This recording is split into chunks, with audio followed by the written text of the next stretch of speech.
Good morning, good afternoon, good evening, folks. Michael Zuber, one rental at a time. And we have a good friend of the channel, CNBC, millennial millionaire, all kinds of other stuff, 30 under 30, just a great rock star, Mr. Todd Baldwin. How you doing, sir? Thank you for having me on. Again, every time I come on your show, you just inflate my ego to the max. So I love coming on here, man. You make me feel good. It's a great way to start the day. Well, I will have you back anytime.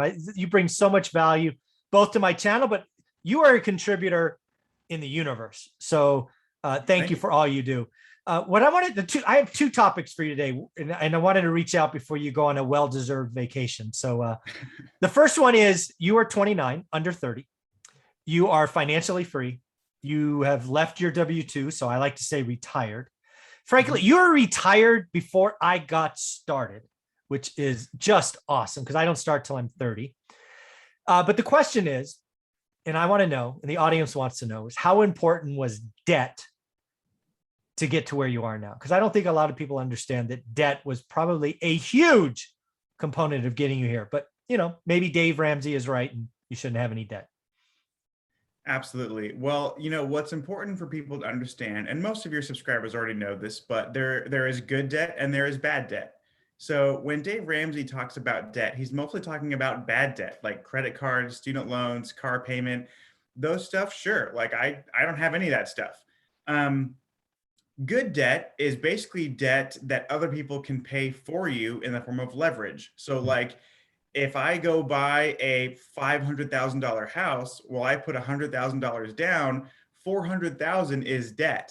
So people might hear that and say, oh my gosh, you have $400,000 of debt.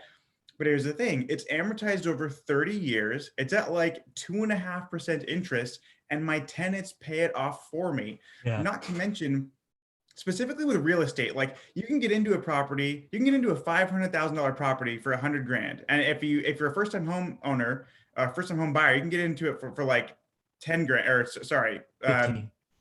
Yeah, 15. So anyway, but let's say you have this $500,000 house that cost you 50 grand to get into. You depreciate the entire $500,000 house. So you're getting all of the benefits of the full $500,000 assets, and it only took you 50 grand to get in there. In that case, having debt is a really powerful tool if you know how to use it right. Yeah. Well, I want to do one real example. I remember from one of our past conversations, you talked about the first house that you bought and house hacked with four other roommates. I think it was 5 bedrooms. If memory serves, it was a $500,000 house.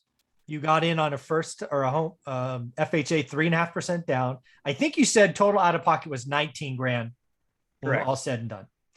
You roll that through to sometime this year, which I think is 5 or 6 years later. You exit said property with $300,000 at closing. And oh, by the way, you made 50 grand a year during ownership. I mean, it's just nuts. And that's again, 96% debt. Yes. Oh yeah. So 96% debt. If I calculate what I actually made in terms of profit from rent and also the appreciation, I made about $515,000 on that house, which was 96% debt. I got to live in there for free. It took me $19,000 to get into it. And yeah, the rest was debt. All right. I got to do some math. I like doing math. So what was the total just profit of the sale and income each year from rent? What was it? What did you say the total was? The total was 515,000. That includes the appreciation and the net profit from rent. It doesn't include gross rent, but just the net profit. Net. So $515,000, and you put 19 grand down. Correct. I'm sure you've done this, but folks, that's 2,710% on your money. 2,000. Yes. That is 207x your money, not 10x. 207x. Not a bad deal. Not a bad deal at all. And to be fair, if we want to do things the absolute fairest way, we'd take that 2,700 and divide it by like 5 to get the annual return. But okay, still, fine. Yeah, it's still like hundreds and hundreds of percentage points. Oh, Jesus. Fine. 207.5. How many years? 5 years? Yeah, like 5 years. That's 541% a year. Yeah. Oh, yeah. Yeah. It's nuts. Yeah. Oh, debt's a good thing. Good debt. And again, house hacking, room hacking. Again, this is something that I think Gen Z millennials are going to take off. Getting on the property ladder, kind of the Gen X, my age group, baby boomers and above. It was a single family home, blah, blah, blah, blah, blah. It's expensive. And not only is it's expensive price, the payments, so, but the down payment's going to become a problem for folks as prices go up. So I challenge you to think about house hacking, whether that's a multi-unit dupe through Quad, or be Todd Baldwin and be on CNBC Millionaire Millennial or Millennial Millionaire and get 4 roommates. It can be done. It's all possible. It's certainly possible. And I think that, the biggest thing about debt is because it has such a bad connotation. It's a 4-letter word, man. It just is. It is. Yeah. There is debt. Like the rich people use debt to make money. Okay. That's just how it is. We use debt to make money because it's leverage.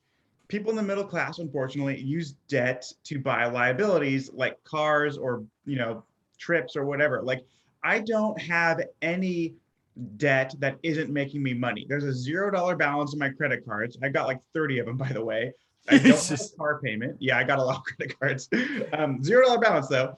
Like, I don't have any student loans, none of that garbage. But like my house, I think the loan on it is $700,000. Okay. I could write a check today and pay off my entire house. But the thing is, my interest rate on this house, I believe it's 3%. And I can instead take that 700,000 and go make, let's say 500% per year, folks. Why would I pay off something? Well, dude, you can make 20% and be fine.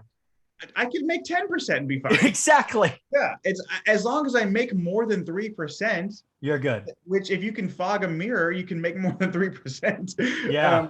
Even the stock, like and correct me if I'm wrong, but I know you're not a big fan of stocks, but even the stock market this year is up like 20%.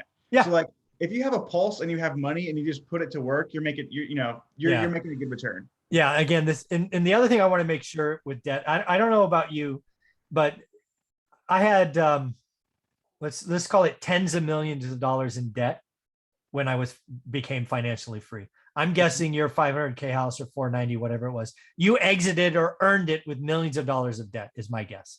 Oh, absolutely. Yeah. No question. Yeah. I just want, people need to hear that. Again, you have to learn how to do it. You have to do the math. You got to learn your market, but I don't want debt is a 4-letter word. No question. Most of us do it wrong. But I want to be very clear. It's like a chainsaw. I can't think of a better analogy. If you learn how to use it, you can become financially free and retired at 29, just like Todd. Or if you're old like me and start at 30, you can be done at 40 or 45. So again, debt is very powerful. I just wanted to hear this directly from you. Any closing thoughts on this? Yeah, this is going to sound controversial, but I actually had an analogy similar to a chainsaw where I was relating debt to a firearm. Oh, there you go. A gun. And the reason is, like, when Dave Ramsey says like, oh, you shouldn't have debt. Well, like, some people shouldn't have debt. Yeah. With it. A lot of you shouldn't have debt. Let me say that again. A lot of you. And frankly, a lot of people shouldn't own a gun because they're going to be irresponsible with it and it's going to go off in their hand and they're going to shoot somebody. Like, it's literally like, if you know what you're doing, it's fine. You just got to know what you're doing. Yeah, totally agree. Todd, thank you for making time for me today. I think people need to hear this.